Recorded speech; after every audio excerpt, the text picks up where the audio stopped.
You are listening to the Horse Radio Network, part of the Equine Network family. What a beautiful day for horses in the morning. You are listening to the number one horse podcast in the world. Here is your entertaining look at the horse world and the people in it.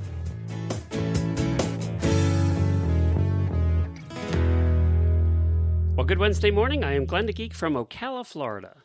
And I'm Jamie Jennings in Norman, Oklahoma. You're listening to Horses in the Morning on the Horse Radio Network for Wednesday, November 5th, episode 3812. Good morning, horse people. Ah, Wednesday, the day we cover Glenn's favorite topic, horse health. And Jamie makes you feel better about yourself with the latest weird news from around the world. Let's go! Happy Wednesday! Well, good morning, everybody. Thank you so much for joining us on this Wednesday. We have a fun show planned for you today. We have one of our terrific auditors on, and she went to the US Dressage Finals and apparently practiced being that girl. So we'll find out how. You know, I kind of think now you have to be that girl to listen to our show. I think that's kind of a requirement now. We kind of own that. And she was surrounded by that girls apparently too. So, you know, everybody should be a part of it. Yes, you all should be listening to our show because you're all that girl. And then Dr. Erin Denney-Jones on what you should have in your first aid kit. You remember Monday we talked about first aid as part of having horses at home. And we had done this interview with her years ago, and I dug it out because it was a great interview about what to have in your first aid kit. I thought it kind of tied in. So do we have weird news? I mean, talk to you about that. Yeah, it keeps happening. Okay. Still going on. Okay. And then we have some random movie talk in the Auditor post show. But first, FASIC-Tipton November sale was happening. And get this, a total of 138 horses sold on Monday for Are You Ready? So the economy is apparently doing bad everywhere but the racehorse world. A racehorse world is always unaffected. 138 horses for a total of $102 million in one day. Good God. The average rose 35% from last year. This is the average horse sold for $739,000. The leader was a $6.2 million sale of a mare named Streak of Luck. Do you know why Streak of Luck went so high, Jamie? Please tell me, Glenn. Because she is the dam, the mother of Ted, is it Noffy? Ted Noffy. Who just became the undefeated Breeders' Cup juvenile winner and the presumptive Eclipse Award champion 2-year-old male. So she's a mama that is expected to breed more good babies. So, and well, I too noticed about the FASIC-Tipton sale that was going on because a horse, they have what they call the Night of Stars, which is like the first night of the sale. And the Night of Stars is all the like highly prolific stars, they call it, enter the sales ring. And they said the seats surrounding the ring, which had been half full before this one horse entered, were quickly filled to capacity to see the dam of 3 Grade 1 winners. We've got the dam name is Puka. And her son was the Kentucky Derby winner, Mage, Belmont Stakes and Haskell Victor Dornock, and then the Pennsylvania Derby winner, Baeza, who just ran in the Classic, and I finished in like 4th or 5th. She sold for $5 million. A mare. But look at these babies you have: Mage, Dornock, Baeza. So amazing broodmare. But the bright spot of Puka being sold, or being presented and being so valuable and having such wonderful foals is that yours truly owns a piece of one of her foals. That's right. I bought into Puka 24, which is what they call it when like the mare is Puka and the baby came in 24. I own part of Puka 24, so I'm so excited that she sold for $5 million because, you know, if they sell for $5 million, they're going to have a good life. And she has a good life. She just makes babies and eats food. I love it. So the mare is doing very well this year. Yeah. I mean, this is like a breeding sale. They sell the mares. But I don't remember them going from this high. Oh my gosh. 6.2. And I thought 5 million was high. And then They go and have the Breeders' Cup Classic over the Breeders' Cup over the weekend. He wins. Ted Noffy wins the juvenile, and then they sell the mama. Give me a break. What timing? So have you won any money on this particular? Oh, the baby's just a baby yet. He's just a baby. He's just 2. So he's starting out under saddle now. So he's, like I said, Puka 24. He just went to training. So I'm just super excited to own a piece of history. Okay. History. That's right. History. All right, let's do some daily Whinnies.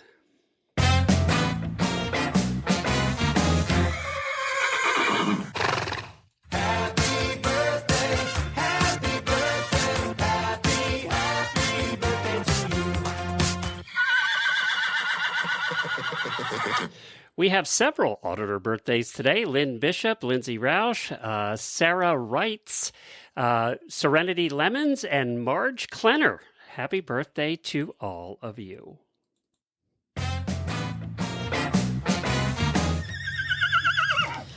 Couple things. I've got 2 daily Whinnies. One goes to Clark Barton. Bless his heart. Clark is also a co-parent with Puka 24. Clark's and a co-parent with every horse that my racehorse has. We do co-parent with a few of them, not going to lie. But he went to a My Racehorse event that they had, and he got a My Racehorse pin, like an owner's pin, and sent me one. And I wore it to the racetrack on Saturday, because I'm a bougie racehorse owner. And then I won so much money that now I have to wear it every time. It's a good luck pin. That's my good luck pin. That's my first daily Whinnie. My second daily Whinnie goes out to our auditor and my neighbor, Patty Otto. She messaged me last night and said that she's having a health procedure today. And I mean, that's intense, but that is not the intense bomb that she dropped on me right after that. This is her message. Hi, good evening. This was last night. Tomorrow is my heart procedure. Blah, blah. She goes on to talk briefly about it. Should I croak on the table, I am going to bequeath Alistar to you. Her Irish horse. He is such a good boy. Ha, ha, ha. Do you remember who Alistar is? No. I'm going to harken back to the days of when I started him and we called him Big Uncle Dick. Oh, yes. I mean, the bomb is not that she's having a heart procedure. The bomb is another one on its way back. Well, let's hope not. I was like, please don't die. Please don't die. Please don't. I mean, I love you, but please, I really don't want that horse. They never bequeath you the $1 million horse. No. I get Uncle Dick. Yay. So listen, Patty, all seriousness aside, please have a nice, happy, healthy, today. Safe recovery. And dear God, come home in one piece. Yes. You can't drop that bomb on me with a 12-hour notice. And she's like, I sent this message to John, her husband, because us horse girls have to watch out for our babies. And I was like, my message back to her was like, I'll be thinking of you and please don't die. I'm not emotionally ready to bring Alistar here. He'd be the one that he would get that horse and walk it down to you. Oh, come get it. He'd turn it loose and hope it just ran to my house. Oh, Patty, we're thinking about you today. Yeah, in more ways than one, Patty. And I was like, do you mind if I talk about this on the show? She was like, just make sure it's funny. I don't want anything to be serious. And I was like, oh, it'll not be serious. Yeah. I go, you know me so well. The fortunate thing about all of that is heart procedures have become pretty standard now. So, so I'm feeling good about her chances of keeping the horse. Oh, please keep the horse. I mean, please have a healthy recovery. And keep the horse. And keep the horse. So, do you know what's coming up? Oh, wait. I also forgot to tell you this. What? So, do you remember the horse that I went to the track a couple weeks ago and I saw this horse walking around in a $5,000 claimer? His name is Miami Moonlight. And he walked around the track and I was like, this horse is too... Yeah, apparently, according to the focus group, you made everybody cry that day. You talked about that. Okay, well, sit down. Because Miami Moonlight this morning arrived at my farm. Oh, he's in for training? Whatever. He's here. He's never like leaving. she let me get him donated to Horse and Hound, and then she was like, I'll send him to you as soon as he's had a couple weeks off. So he's had a couple weeks off, and he's been sitting there, and she's like, he's so sweet, and he's so pretty, and he's such a nice mover, and I'm like, oh yeah. And so he got here this morning, and I took some billion pictures of him, and he's like so pretty, and he's black. I mean, he's probably dark bay technically, but he's very black, and he has these big Disney eyes. And Well, that means you won't need all new stuff to match him. I mean, because you can match anything to a black horse. That's right. See, I mean, Chad, obviously we need to keep him. It's like free. No, but for real, like my whole thing is like if I get to train one and find it a home, like I get to train more and find them homes. So I'm not like, I have to have this horse. I'm like, let's see what the horse tells me and what the horse wants to do. So I try to be fairly responsible about it, because if not, I'd have 65 thoroughbreds in my pasture right now. Your 20-acre pasture. My 20-acre pasture. So I am realistic about it, but oh my God, he's so pretty. And I was like, I was so excited that he got here. And the How big is hauler he? was like, he's probably about 16 hands. Oh, that's good. But he's like not a wafy thoroughbred. He's kind of like kind of a chunky, got like a some bone? bigger dude. Yeah, Yeah. he's got some bone. And the hauler was like, hey, he's really good. And I was like, really? And he was like, yeah, he jumped right in the trailer, didn't paw, didn't kick, didn't move a muscle until we got here. And then he unloaded, and I put him in the arena, and he like saunters around like whatever. Like, sometimes they get off the trailer, especially as racing fit as he is, and they fly around the arena. That's why I put him in the arena, because the footing's safe. But he's still got all his racing plates on, and he like got out of the trailer, and like cars are going by on the road. He's like, whatever. And he just kind of walks around just like he was doing at the track, which was the kind of like, okay, whatever's next, let's go. And I'm like, you and I are going to be best friends. Okay, we're going to be best friends, and you're going to love me so much. You don't care about me right now because you're just like, whatever, looking for grass, but you're going to be my best friend. Good luck with that. Yeah, we did have lots of comments about you making them cry. So we're going to need regular updates on that. What are you going to call it? Miami Moonlight is his name. I don't give them. Miami? I think, and I've got to go back and look at my records, but I think he's number 200 of horses that I've taken from Horse and Hound to Restart, which is like amazing, right? 200. If I would have come up with barn names for 200 horses, that's what I just call them all by I their already racing assumed name. he's not going anywhere else. So I was. No, like I said, I'm realistic. Okay, like I'm trying to be good. But yeah, so he'll be Miami Moonlight until a decision is made about his future career. So, yay! I'm so excited he's here, and I'm so excited that I was able to see that and reach out to the trainer, and the trainer and owner were awesome people, and that I have an awesome relationship with Horse and Hound Rescue, and just the whole thing is just an amazing story to happen so quickly. I'm just really, really excited about it. So, Well, Monday we'll get an update after you've had a few days with him. We'll get an update. I can't do anything with him now because he has 4 racing plates on, and those are like what a racing plate is it's an aluminum shoe, but it has a pretty substantial toe grip on it, and so when they go to thin too, aren't they? Yeah. So they grab the dirt and they pull forward, and it's like having a cleat on their toe, right? But the problem is, if they're just walking around like normal horses, or you're trying to work them and they have those toe grips on, and they go down in the ground and then they turn, it can twist their ankle pretty bad, substantially. So I can't mess with them at all, except for smooch his nose if he'll not bite me.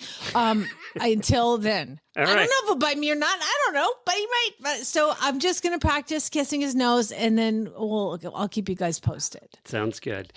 Well, you know what's coming up? I don't. Black Friday sales are coming up. Oh, Lord. Yeah, I did all my Christmas shopping done. Well, they're having a pre-Black Friday sale over at statelinetack.com. If you go over there, click on the top banner. It's for equestrian boots and accessories.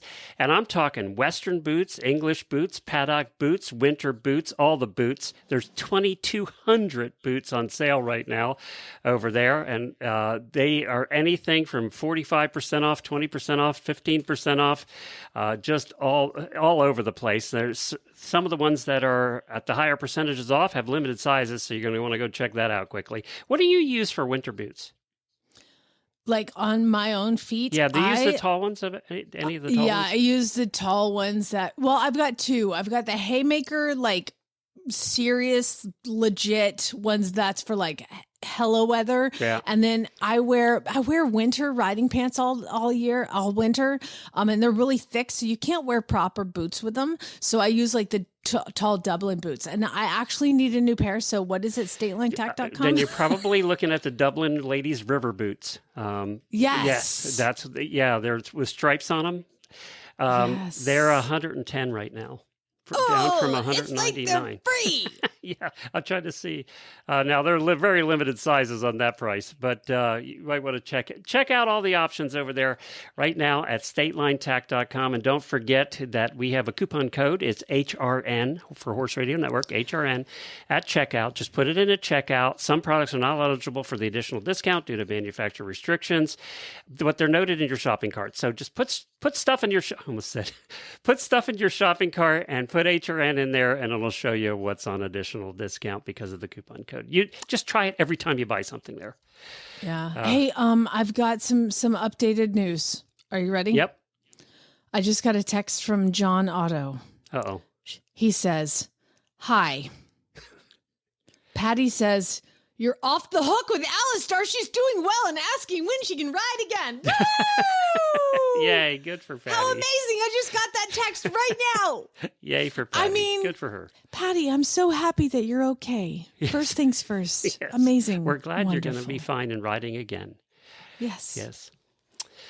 So coming up next, we have our guest today. It's Auditor Kaelin, and she just made a trip to the US Dressage Finals, and we're going to find out all about that. I would love to welcome to the show our Auditor Kaelin. Kaelin, hi. Thank you so much for joining us. Hi, good morning. Thank you for having me. Oh my gosh. So congratulations. You just got back from the Dressage Finals at WEC, Ohio. Now, tell everybody where you live.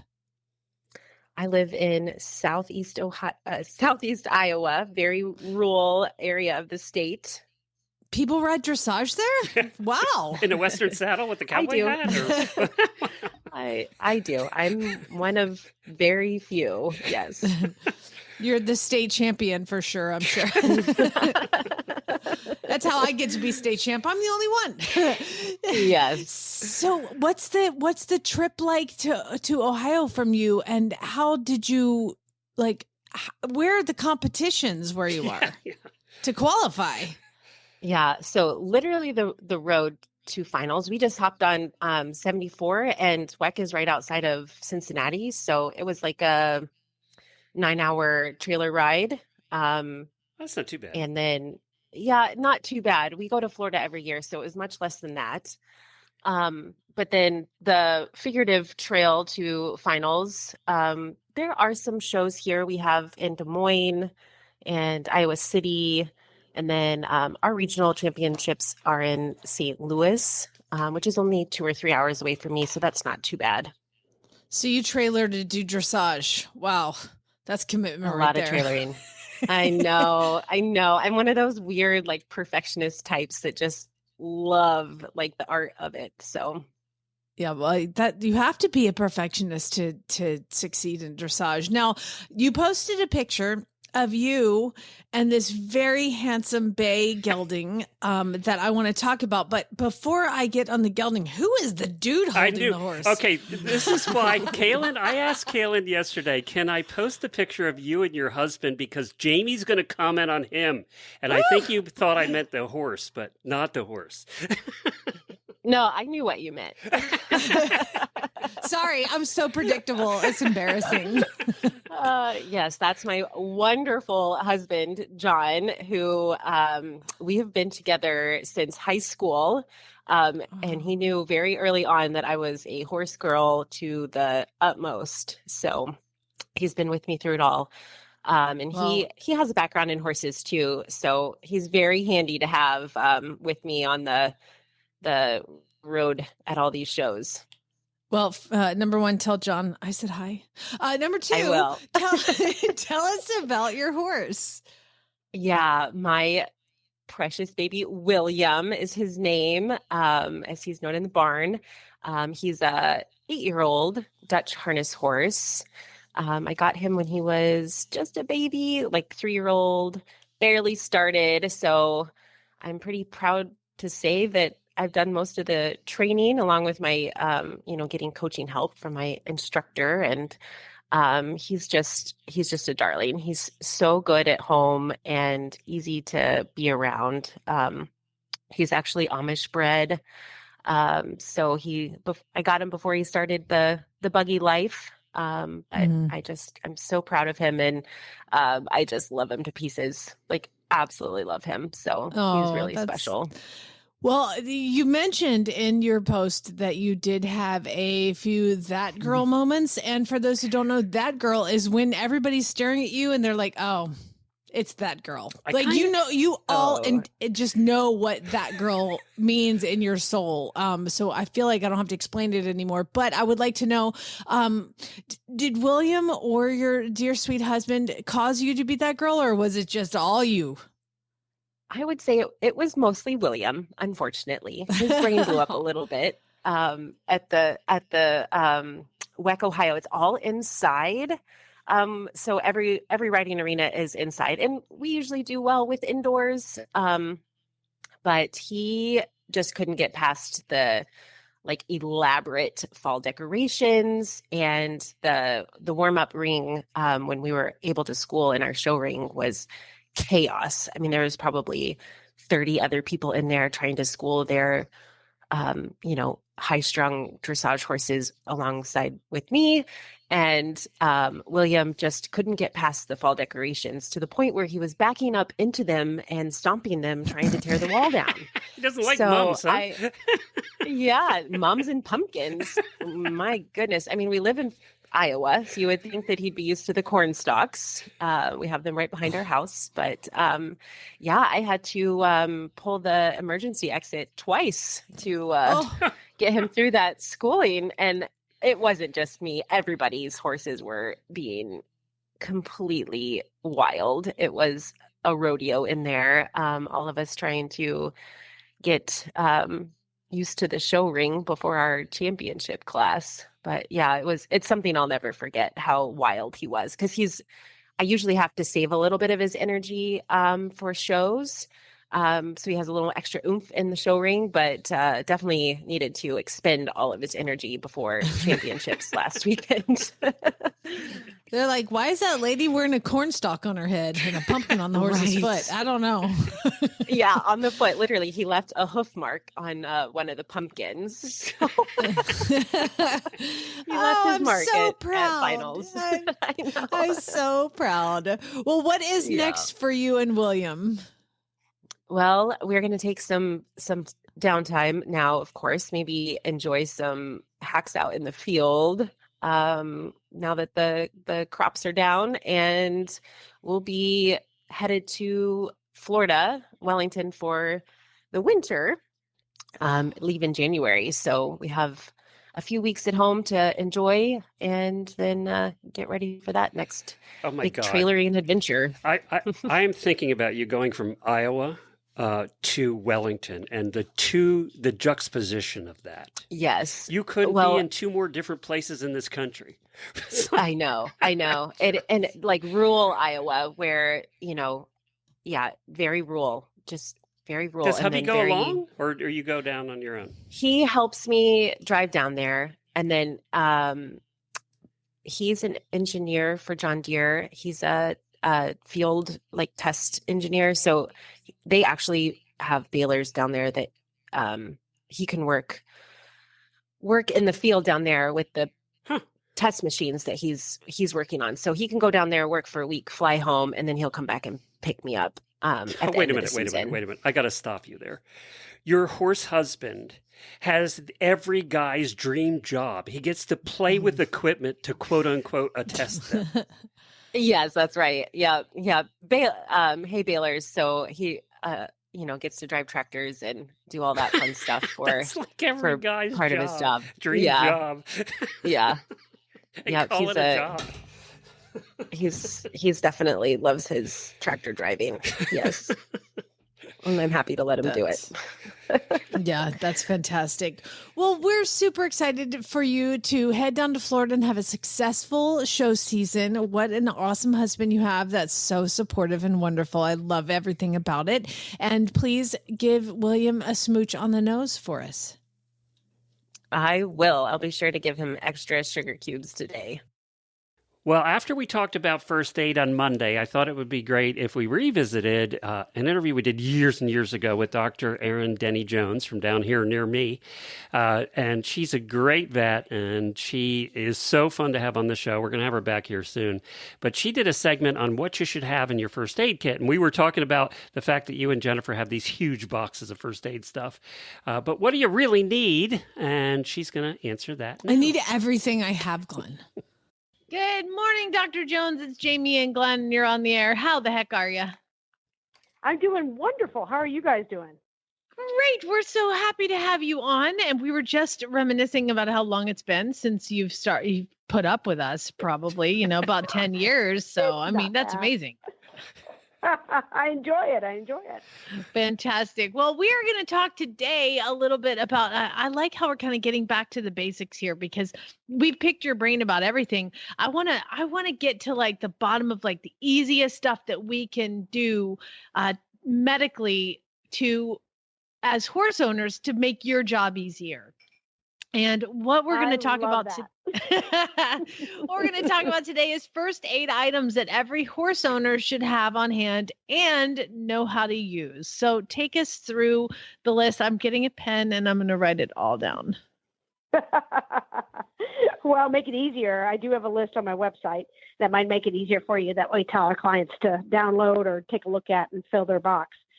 My ultimate, believe it or not, number one favorite item in a first aid kit is a thermometer. Mm-hmm. I've had more often than not recently, especially in the heat in Florida, have people call up and say, my horse is colicking. I gave it some Banamine. It's not doing any better. It's really lethargic, but it's not doing that rolling thing. And I said, do you have a thermometer? Oh, yeah. Take its temperature, 103, 104. It's overheating. It wasn't even colicking. The horse was just overheating. So thermometer it will save you. It will save you a lot of headache and a lot of worry. So now, digital rectal thermometer from Walgreens or some sort of pharmacy will work just fine. That was my question are those digital ones that you get for $6 at the CVS, are they accurate enough? Are they worth it? Yes, because if they've got a fever, it's going to read it. If they are average, it's going to probably read low. Okay. And they never get hypothermic. Those poor horses up in the Arctic not the Arctic, but Canada standing out in the snow, they're not getting hypothermic. They're fine. They got coats on them. They're doing great out there. It's rare that you see a hypothermic animal unless it's a neonatal foal or a young foal. They definitely can't thermoregulate well. The adult horses, it's a fever you got to worry about. So if your digital thermometer reads 97.9, don't think they're chilly and you got to put a blanket on them. It's just you didn't get a proper reading. What is the normal for a horse? Normal is between 99 and 100, 100.9, they say. Here in Florida, we can see it go up to 101 and change because a dark horse standing out in the pasture eating will absorb a lot of heat in, and they'll be like 101.2, 101.3, and that's really not a fever. It's just they're a little bit overheated, need to probably get in the shade for a little bit. That's all. Okay. Question about you mentioned that you get a phone call from a client. Hey, my horse is colicking. I gave it Banamine. How does that make you feel when they say they've already medicated it? Oh, we're off into a different subject here, but it's usually from clients that I have trusted that I've given out the Banamine to. And I know that might sound a little bit, negative to some people, but I have a very strong conversation the very first time I hand Banamine out to a new client or a client that has asked for it that I've known for years and said, these are my rules. I'd like to know when you give it, not because I'm coming out and I'm going to charge you money, not because I'm going to charge you money for the phone call. I want to know when you have a problem, because if that Banamine's not working in an hour, we need to make another decision, whether I'm coming out, you're doing something different, you're hauling into me, whatever it is. We are not going to wait 3-4 hours. It's still not getting better. We're going to add more Banamine on top of that and add more Banamine on top of that. No, we're not having that situation. We are having a strong conversation that it's used once, and if it doesn't work, you call me. Gotcha. I mean, I just remember as a vet tech, it would be so frustrating because a horse that was having a lot of problems, they would call us and they're like, we just gave it Banamine, but come on out. And then you get out there and you're like, what am I looking at? Because they don't have, their fever's down, all of the things are working. And then it's more difficult to diagnose what actually was happening with the horse in the first place because the Banamine is masking it. Okay. Exactly. And especially if they're given more than one dose. Most of my clients, they'll give a small dose, but they won't even give a full dose because they're nervous about giving it. But a lot of them will call me before they give it. They're like, we're having this problem. Should we go ahead and try the Banamine? I'm like, go ahead and try it. If it's not any better here in the next 30 to 60 minutes, give me a holler back. We're going to go down a different road. But they've already taken the temperature because they know that's the first question out of my mouth. What is the horse's temperature? So they'll call me and say, took the horse's temperature. It's 99.9. But it's not wanting to eat its meal. What do I do? Can I give the Banamine? So I've tried to over 25 years get them trained per se. I love it. I love that you're taking the time to educate them and not just passing it out. So the temperature is the first thing that we need in our kit. What is the next thing? Oh, and by the way, it's a rectal digital thermometer that gives you a clue of where to take the temperature. New horse owners don't have a clue. So yes, be very careful. Have 2 people. Stand with your back to the person holding the horse in case the horse kicks you. Stand close to the horse. And I always tell people wear a glove if they want to, and they can kind of touch around the little anus area so that they don't get kicked and the horse knows what's coming. I scratch the tail head to get them to lift their tail up. They might pass a little gas. Of course, when they pass the gas, it's going to decrease your temperature a little bit, but not if they got a fever. It's not going to decrease it enough. They're going to show you a fever. And 102 or more is what I get really concerned about. One advantage to being a horse husband is I just say, that's one thing horse husbands don't do. And I'm out. You can hold the horse. That's what I do. I hold the front end. Yep. That's right. So then my next favorite thing to have, granted in my list, the second thing is stethoscope, but not a lot of people know how to use them, and that's fine. And not a lot of people can get to them. My next favorite thing to have in a first aid kit is wraps because of lacerations, cuts, because those are the next most common thing horses get into, is into a fence, into a kicking match, into something off of a trailer. So I recommend that people get those toolboxes that have the little tray on the top, but they have the big cavity underneath, and that big cavity underneath can hold 4 quilt leg wraps, 4 standing wraps, 4 rolls of 4-inch vet wrap, a roll of cotton. They really can hold that if you get the right size toolbox. And those are items that you're going to need to wrap a bleeding wound. You can get the gauze pads. You can get the non-adhesive gauze pads. You can get the gauze rolls, all those things to hold the bandage on. But the primary thing to stop bleeding is having a quilt wrap and standing wraps and vet wrap and roll cotton. You just keep adding it on top of each other. If the bleeding is severe, just keep adding on top. You never take a bandage off when you have severe bleeding because then you've just opened up and taken the clot away. So you always add on top the bandage. And I always say do a quilt or cotton first, then a vet wrap or a standing wrap. If that doesn't work, do another quilt or cotton again and a vet wrap or standing wrap on top of that. So you just keep adding on top while you're waiting for the vet to come out. Interesting. So you just keep building. You never pull it off because you've already got something happening under there. So you just keep adding to tighten it until the vet gets there. Fascinating. Right. It's always heavy pressure. Yeah. That's a really good thing to have, like one of those just go bags for bleeding. Yeah. The bloody go bag. I love it.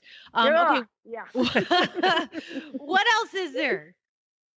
So I named off those things. So just for simple wounds, you can handle these on your own. You've learned how to roll your bandages from your vet, or you've done a little first aid course, or you were in day camp where I taught them how to do bandaging. Is some antibiotic ointment. I'm a fan of the Neosporin ointments that you have in your house. There's easy ones to put in those little carry cases. The Novosan ointments, or they're called chlorhexidine ointments. Those are great. Nitrofurazone, we can use that in some wounds. So some sort of antibiotic ointment for smaller wounds that you can put on there, and you can wrap them again with the bandage material you've got in there and keep it clean. The other way of keeping it clean that I like to have in my first aid kit is sterile saline, and they have those spray sterile salines, or they have sterile saline washes for your eyes, for your contact lenses. You can get those and use those to spray out wounds and get the dirt and debris. Worst case scenario, always use a hose. They've shown in the medical journals that tap water doesn't really have, that's perfectly fine to use on an initial wound to get all the dirt and debris off of it. It's not going to cause a lot of bacterial infection by just rinsing with tap water. But if you want to stay sterile, you can do the sterile saline wash or a sterile saline spray that they're at all the drugstores. And you just put one of those cans in there or one of those little bottles in there. That's awesome to know that, because you can get them where they shoot out just a tiny little stream because they're for contact lenses, but you can spray a wound out. That's a great idea. Now, I am glad to know that the hose is not going to introduce bacteria into a wound, considering I drink out of the hose about 10 times a day. So that's probably good. I do too. I'm still a kid at heart. I'm thirsty. I need a hose.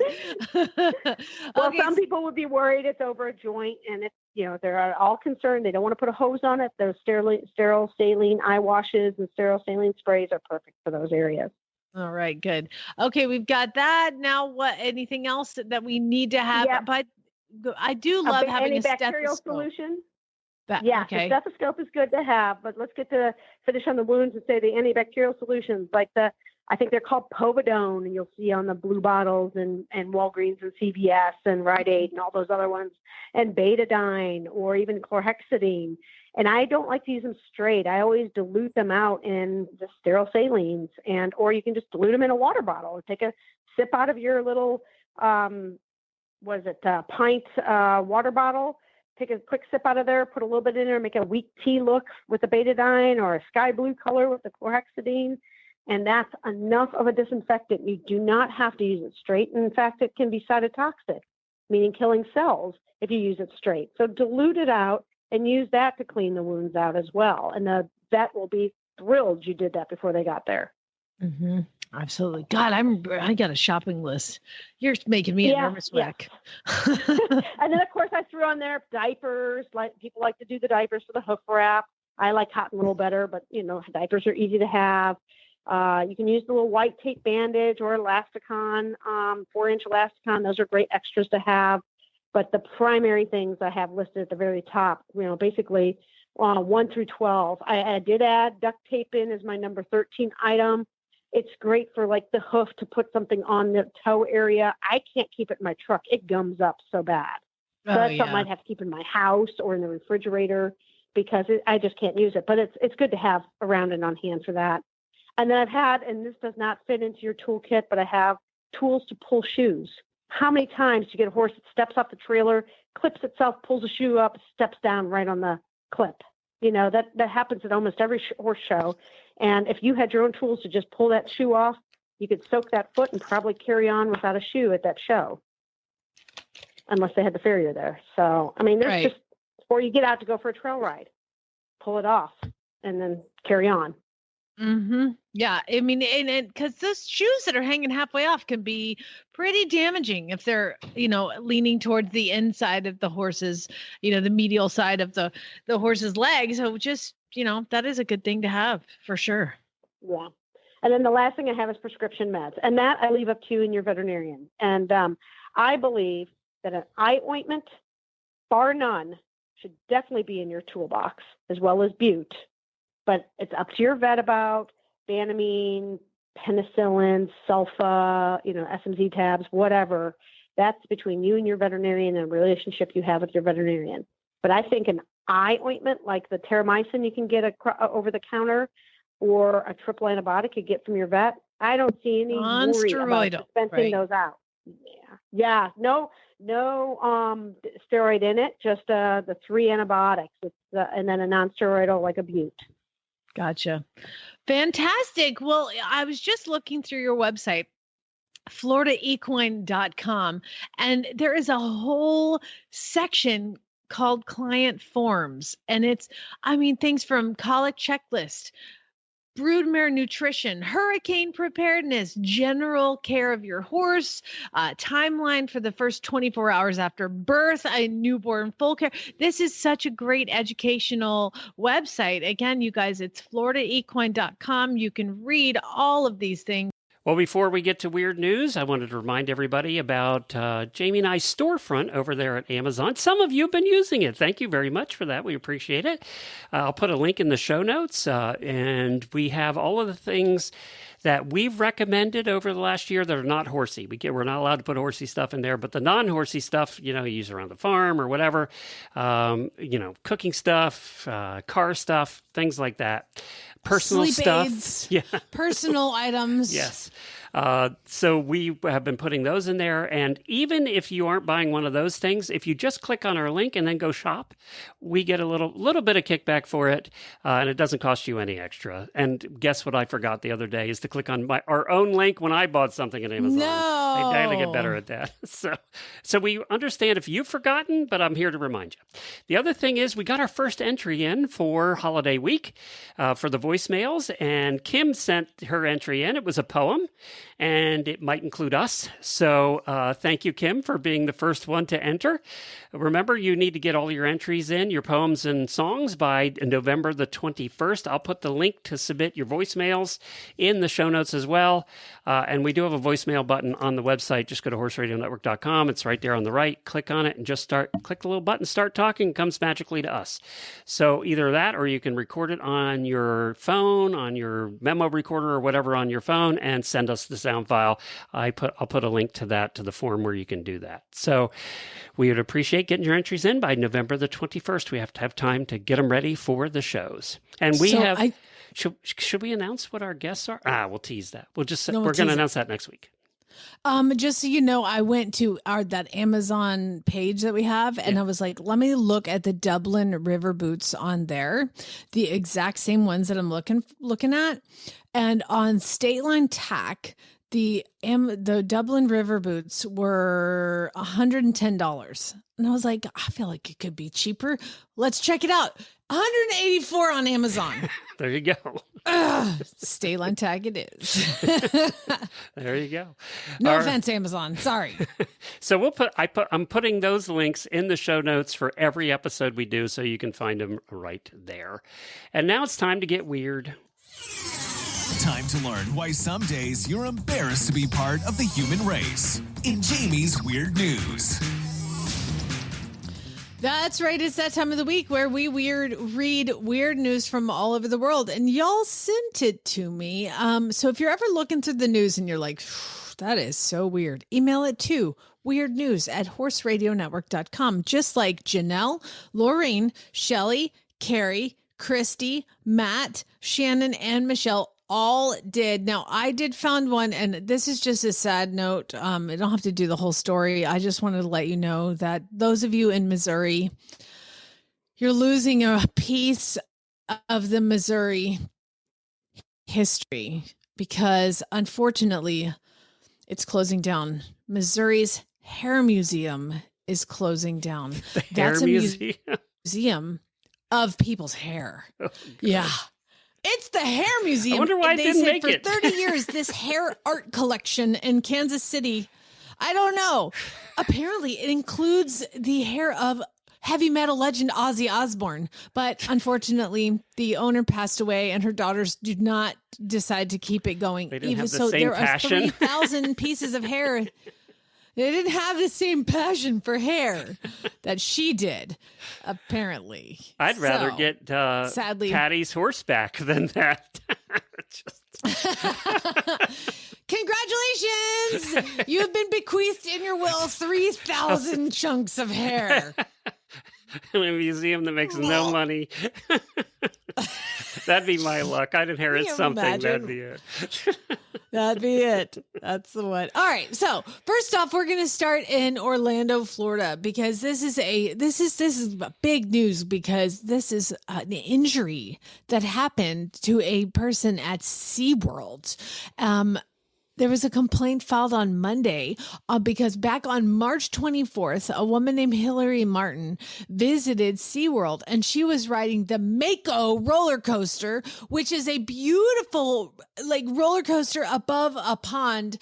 Well, as she was riding the Mako roller coaster, a duck flew in front of her face and bam, hit her in the face, much like who was that? You go like 50 miles an hour in that roller coaster. Yeah, so she's now suing SeaWorld, For the saying duck? that they created a zone of danger for bird strikes by operating a high-speed coaster near a body of water. Oh, give me a break. It's a design that disorients waterfowl, increasing the risk of collision. She's only seeking $50,000 in damage. Do you remember when Fabio went on the first ride in, I don't know, do you remember Fabio? Yes, I remember Fabio. I don't. He was hit by a goose. He went on a ride to the first roller coaster ride ever, like on this one roller coaster in California, and got hit by a goose. And like, remember, he's known to be like this super handsome guy. Yes. And when I remember the hair. it came up to a stop, he was like covered in blood and guts because he got hit by a goose. So anyway, good luck for you getting your $50,000. Actually, I would have probably asked for more. Did you see the story about the couple who saved the kid behind them on the roller coaster? I forget where this was. It wasn't in Florida. Oh, Did you see that story? I just saw the headline. What happened? So the kid, as soon as they took off, this was a little kid, maybe 10 or something, probably just hit the height requirement. And it had a seatbelt and it had a lap bar. But she was so tiny that the lap bar was away from her waist. Well, as soon as they took off, her seatbelt came loose. It wasn't connected. And she screamed bloody murder. And the people sitting in front of her, the couple sitting in front of her, thought, well, I don't know what's going on. You know, we just thought that she was scared. But then she was screaming like bloody murder. And she screamed, my seatbelt's off. And they were just coming to the first big hill. This couple had ridden this roller coaster like 80 times, so they knew it very well. They turned around, along with the person that was sitting beside her. They never mentioned that person. Must have been a parent, I would think. Was sitting beside her, held her in the seat. They turned around and held her in the seat, held the bar down, held her legs and everything, going over all of these. And that was a 70-mile-an-hour roller coaster. Oh, my God. And apparently, you see the picture, she was terrified. I mean, everybody's fine.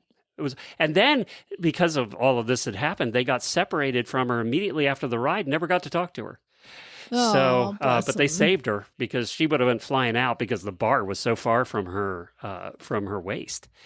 Yeah. Whew. There you go. Well, now, at Disney, the rides won't leave unless the seatbelt's fastened. You know, she probably had it in, but not far enough. It didn't click. Well, that's the ride operator's job. I'm sure that guy got fired. Yeah. So, yeah, but came whoever. to a happy ending, although I doubt she's going to be riding many roller coasters for a while. Never again. She should sue for $50,000. All right, so now, she could a probably man... win. Not sure about the goose lady. Yeah, no kidding. All right, so this is being dubbed as the quote, officials and locals are calling it, quote, the most Montana heist ever. So there's an ATM on a city street in a town in Montana, and walking by the ATM, apparently it has a lot of like reflective on the outside, like metal on the outside. Well, a moose walked by this ATM and saw his reflection. And this is all on camera. The moose saw his reflection and got very angry, and started blasting the ATM machine until he finally killed it. He killed it because $200,000 worth of cash flew out of the ATM. A goose made and that onto happen? the A moose. A moose. Okay, I thought A you said moose. goose. I was like, how did a goose make this happen? You got the goose in your brain from the last story. A moose was walking by, saw his reflection in the metal around the ATM machine, and attacked the ATM. So I said ATM machine, sorry. ATM. So he attacks it. He hits it so hard and so many times that it opens up and all the money flies out. I had no idea that ATMs have $200,000 on them. I was thinking like $10,000. Yeah, I don't know. This is all on the Montana whatever page this is, Facebook page. Did the moose take the money and run? Well, oddly enough, there was a man walking down the I bet there street was. who saw the whole event happen, and he's wearing a hoodie. It's all on camera, and he walks by, and I mean, think drunk guy leaving a bar. He must have been like, oh my God. He collected all of the money super quick, shoving it down his shirt and ran away. I bet he did. So he is now there. The officials are joking now that the moose owes the state $200,000. Maybe that includes the price of the ATM and the money in the ATM. I don't know. But anyway, that's the most Montana heist ever. Wow. Who would They have still thought a haven't caught moose the could guy. actually do that much damage that it would cause the money to fall out? Yeah. I mean, That's how they say they're dangerous, I guess. Look at that. Yeah, they're like the most dangerous. Did you see that they've caught 4 people in the Louvre heist of all those jewels? Have they? They've caught 4 people, but they haven't recovered the jewels yet. So, Oh, boy. Yeah. So they're still on the loose, and they've probably been cut down and separated, and they're gone by now. But Oh, yeah. yeah, but they have caught 4 people. All right. So Next story. All right, next story. Okay, so you know what Chernobyl is, right? Yes. Give everybody a 5-second history of what Chernobyl is. Chernobyl was the non-American nuclear power plant that melted down and caused a whole area to be uninhabitable for a very long time. It was a nuclear disaster. In Ukraine, right? Russia, Ukraine area, yeah.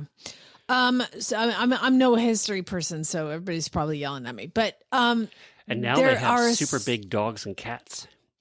Well, that's what the story is about. Oh. There's a giant pack of dogs. And guess what? They are blue. Blue dogs. And so they're like, oh my God, the radiation has affected these dogs and turned them blue. And there's pictures of them. They look like blue wolves. It's insane. And they're like, how are these dogs blue? How is the radiation turning all of these dogs blue? It's in the former Soviet Union is what it says. So they were shocked to find these bright blue dogs near the chemical plant. And they're like, they start doing some investigation and they're like trying to catch the dogs and test them. Do you know why they're blue? No. Porta potties. There's a bunch of porta potties around the area and the dogs have been getting into, there's like thousands of dogs and cats that are part of an effort, part of this whole area. And they've done an effort to keep the semi-feral population in check. And there's all these volunteer-led organizations that have set up tents and camp there to try to catch the dogs and use the sterilization process. Well, unfortunately, the dogs knocked over all of the porta potties, but they didn't know it. And so there's like this whole like, oh my God, the dogs are blue. It's the porta potty blue dye. And we all They know look how like dogs Smurf like to dogs. roll around and poop. Oh yeah. Oh yeah. They did test them for mutations and they're not mutations, but they smell like crap. I bet they do. And they're huge. And they're huge. And they glow at night. Did they mention that part? They did not mention Oh, that. I don't think porta potty poop water glows, And but they have are all blue. They have superpowers too. They fly. They fly. Can laser beams out of their eyeballs. Why don't we ever get those kind of stories? Why aren't those kind of stories real? You know, like get bit by a spider and turn into Spider-Man. That doesn't really happen. I'm sad about that. That's it. I'm sure it happens somewhere. All right, last story. We're going to Hopkinsville, Kentucky, because a Kentucky woman was anxiously awaiting a shipment in the mail. She was waiting on some medication. And so she gets a package in the mail and it's not medication. Do you want to guess what was in the package that she opened that she thought was medication? No, I have no idea. Just what would you think a weird news story would be if she opened the box and it wasn't her medication? It had to be drugs of the non-legal kind. Nope, it was definitely not drugs. She opened up the package and discovered on ice arms and fingers. Body parts. body parts. Meant for a hospital, I hope. Apparently, there's a morgue that will, at different morgues, they will send out body parts for either transplants or research. And this was sent to the wrong address. Oh, God, how'd you like to open that up? You'd never be right again. You would never be right again. I'm not opening Amazon packages ever again. But yeah, they send it to the wrong house. So what she thinks is for medication. She opens it up and it's an arm probably and 85 fingers. Too. I mean, most likely, she's lucky to be alive after that event. I probably would have died. Oh, my God. I feel like we're getting as many Kentucky stories nowadays as we are Florida. Yay, I'm so proud. I'm so happy. It makes me happy. Let's see. We had Missouri, Florida, Kentucky, Russia, Montana. Oh, it's been a good day. It's been a good day. Good day. Where can they send stories if they want to send some? Weird news at horseradionetwork.com. Please send them on over. And again, I do get a large collection of very inappropriate stories. And you guys know I can't read those on the show, but dear God, do I love reading them personally. I love it. So send those too. Jennifer and Mary will be with you tomorrow, and then Jamie and I will be back on Friday. Get your bad ads into Jennifer at horseradionetwork.com. And we're going to hang around for a post show. We'll do it for a few minutes. I have a movie story for you of the most dangerous movie ever made. And the stories out of this, I had not heard this before. The stories out of this movie are real and bizarre. So we're going to talk about that in the post show. That's it for today. See you, everybody. Be safe. All right, everybody. Spay, neuter, geld.